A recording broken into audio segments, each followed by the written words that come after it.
Hello and welcome to Byjus Exam Prep IAS. I welcome you all to the Hindu newspaper analysis for today. Also, just 2 days remain between today and the 6th of November, that is the beginning of Byjus IAS All India Prelims Test Series for IAS 2023. I hope by now all of you have registered. The first two tests in the test series are absolutely free of cost. The first test will be on 6th of November 9:30 am. It is both online and offline. If you are in Delhi especially, I request you to attend this test offline and you can meet our faculties after the test that will be taking the test discussion and also taking up all your doubts.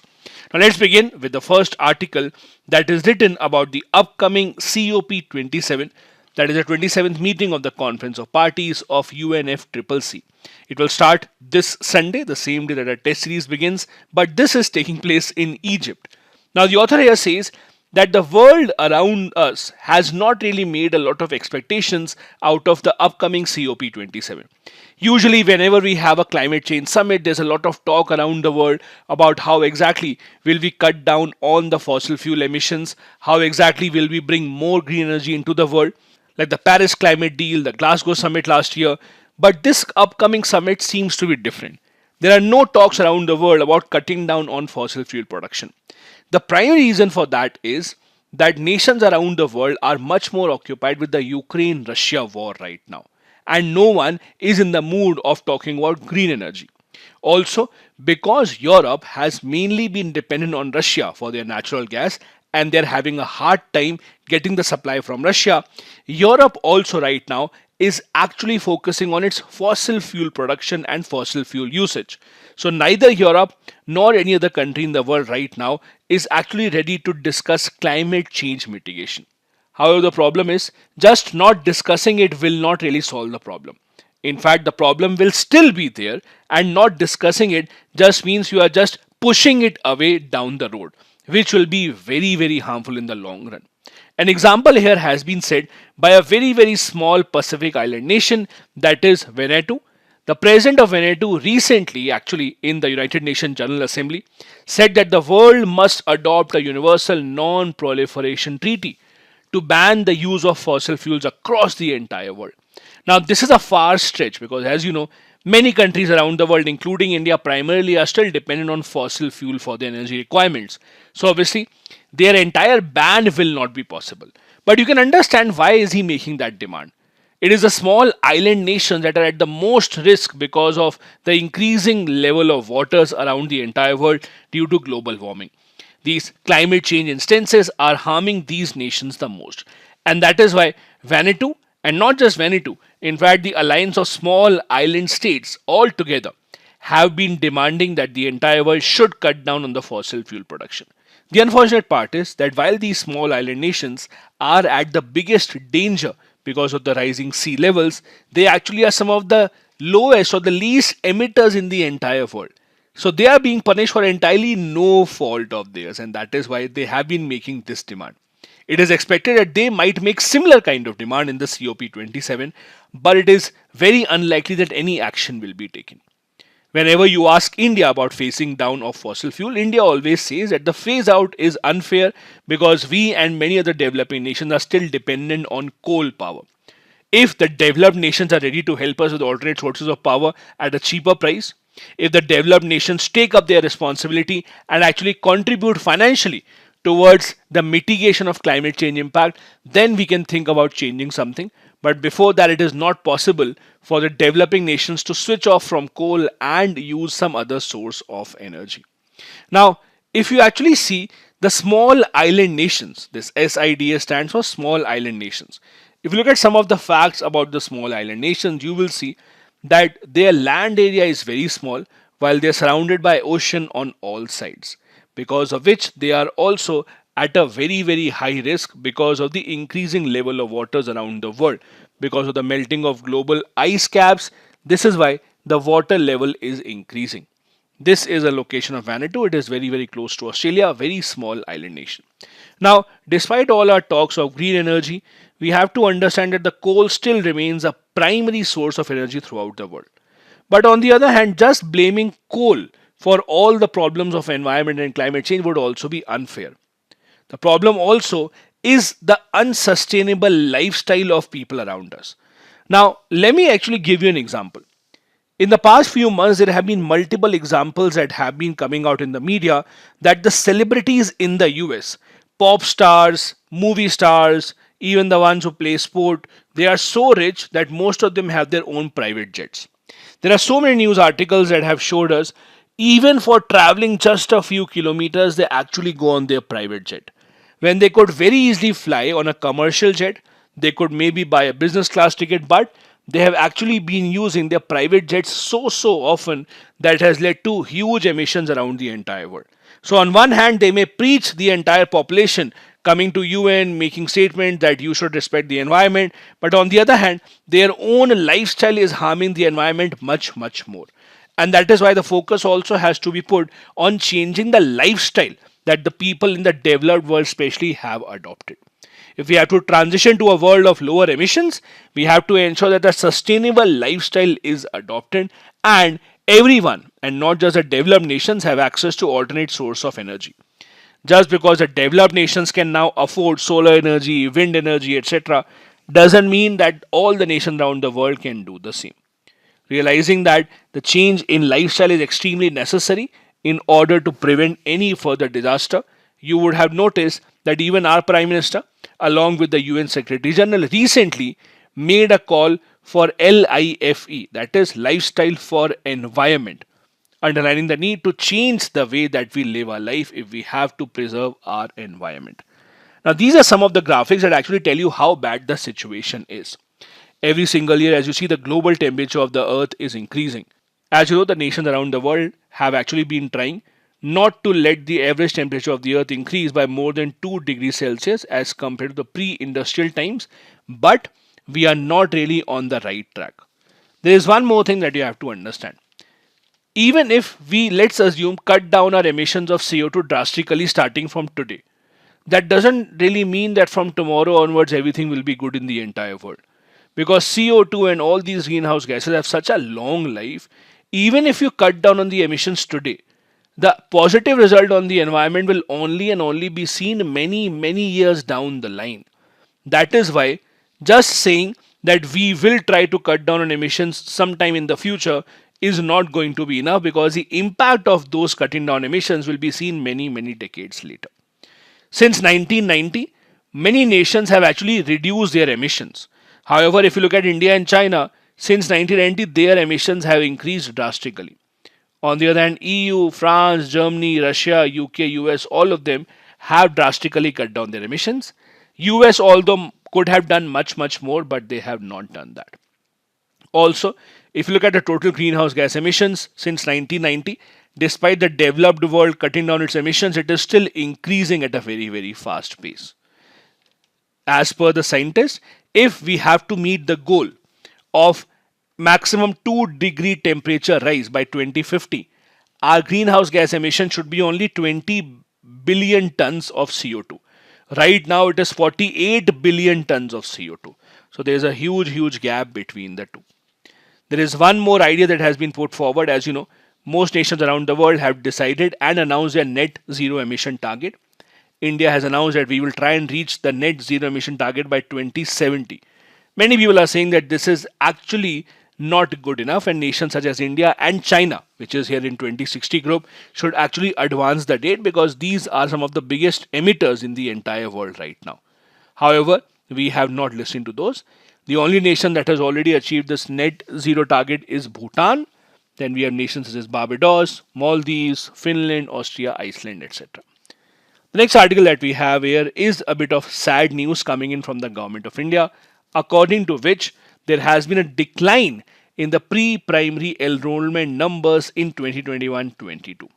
The government report has come out and said that even in the year 2021-2022, the number of students that have enrolled across the schools in India in pre-primary level has actually declined as compared to the last year.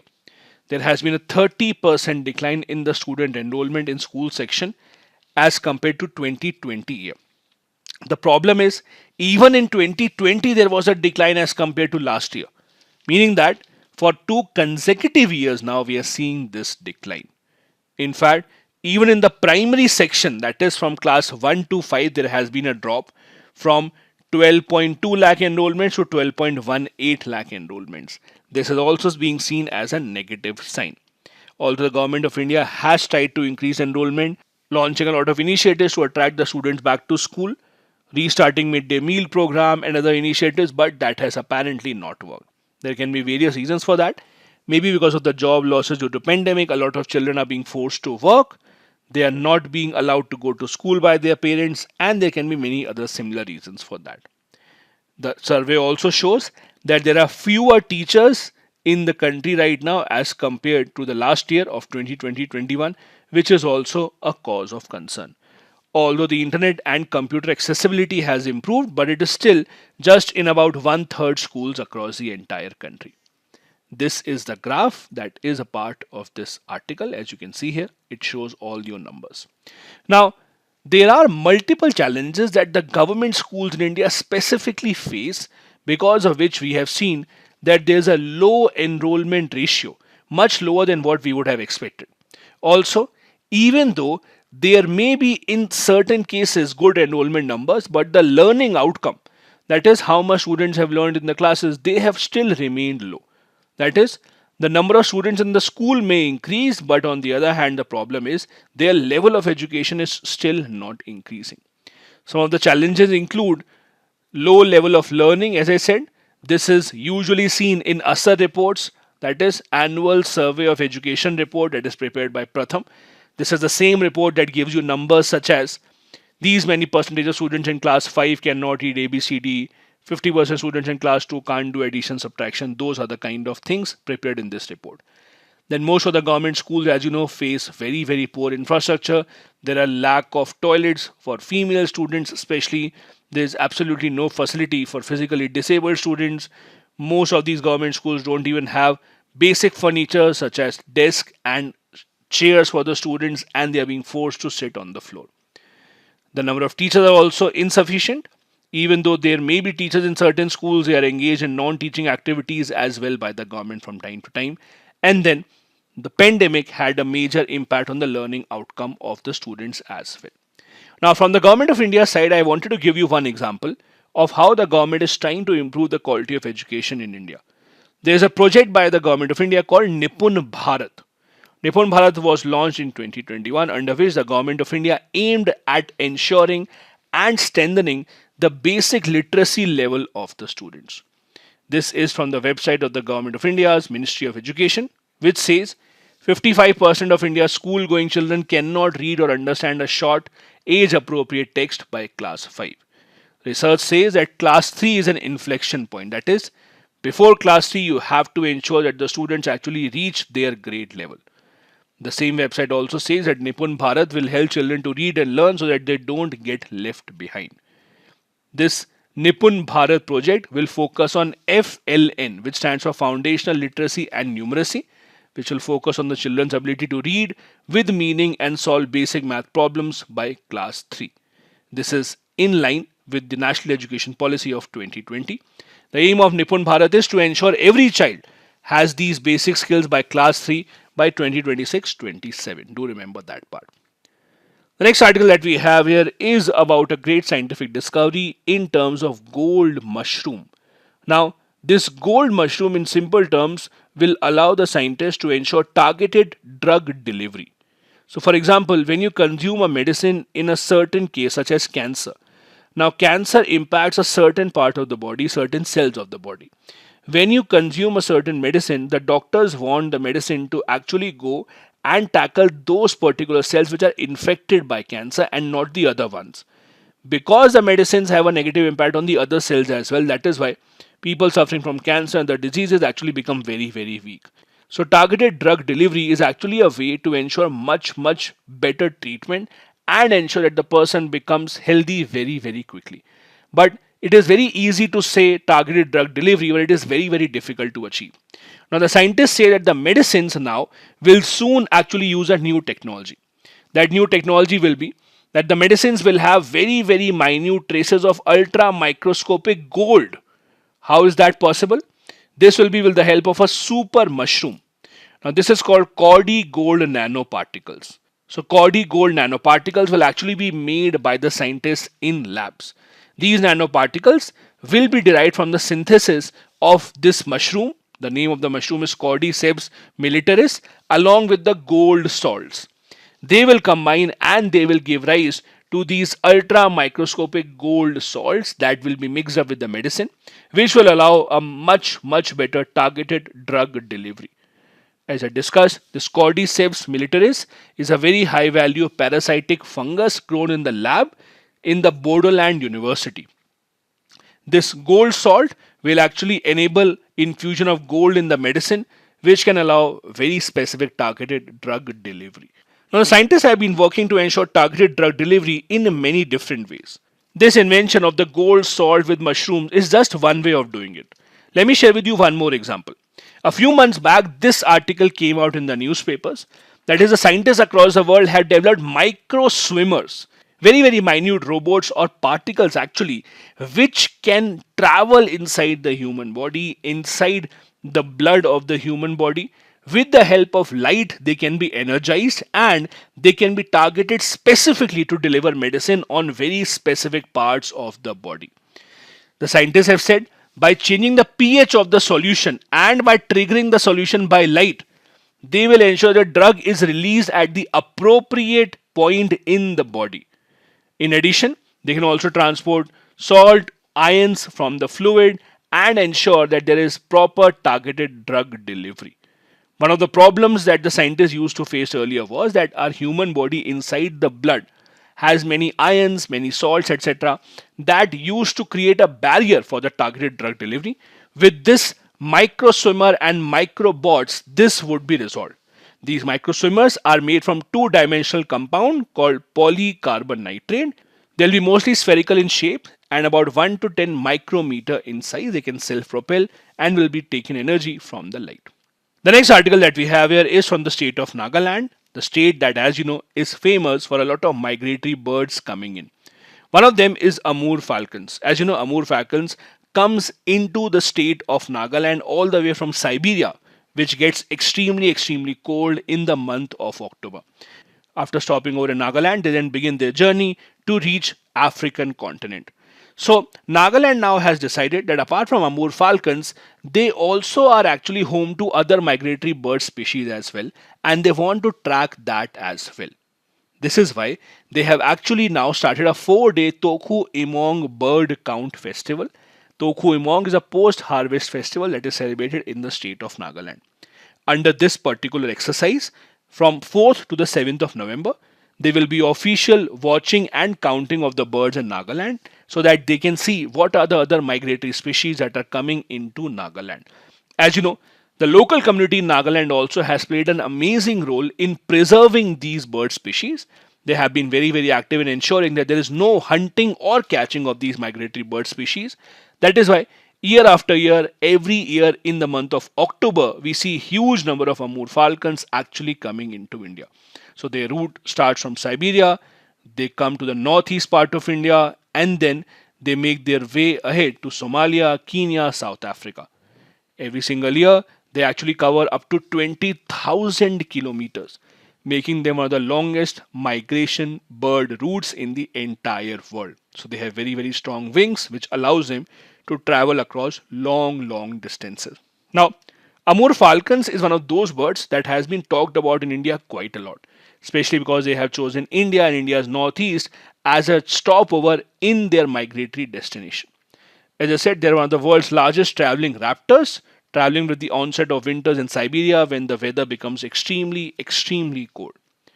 They actually migrate in millions across India, and then over the Indian Ocean they go to southern Africa. Then they return to Mongolia and Siberia when the weather actually becomes better. Their name has been derived from Amur River, which is the border between Russia and China. Do remember that. Also, there's a lake in Nagaland called Doyang Lake, which is best known as a stopover place for the Amur falcons. So there is a lot of bird watching that can actually happen in the Doyang Lake. It is extremely protected bird, and there is a heavy punishment and fine if you actually try to hunt down this bird. Nagaland is thus also known as the falcon capital of the entire world. In the IUCN Red List, they come under the least concern category, but they are protected under the Indian Wildlife Protection Act 1972 and the Convention on Migratory Species, to which India is also a signatory. These were the important articles from the Hindu newspaper today. Now, a couple of practice questions. Number 1. The UNFCCC COP27 may well be defined as a now or never chance for the nations to save our earth. Do you agree? Comment. Second, while the school enrollment numbers may have increased in the past few years, the learning outcomes in India are still far from satisfactory. What are the possible reasons behind this? Both these questions have to be answered within 250 words each. Thank you so much for watching the video. Have a good day ahead.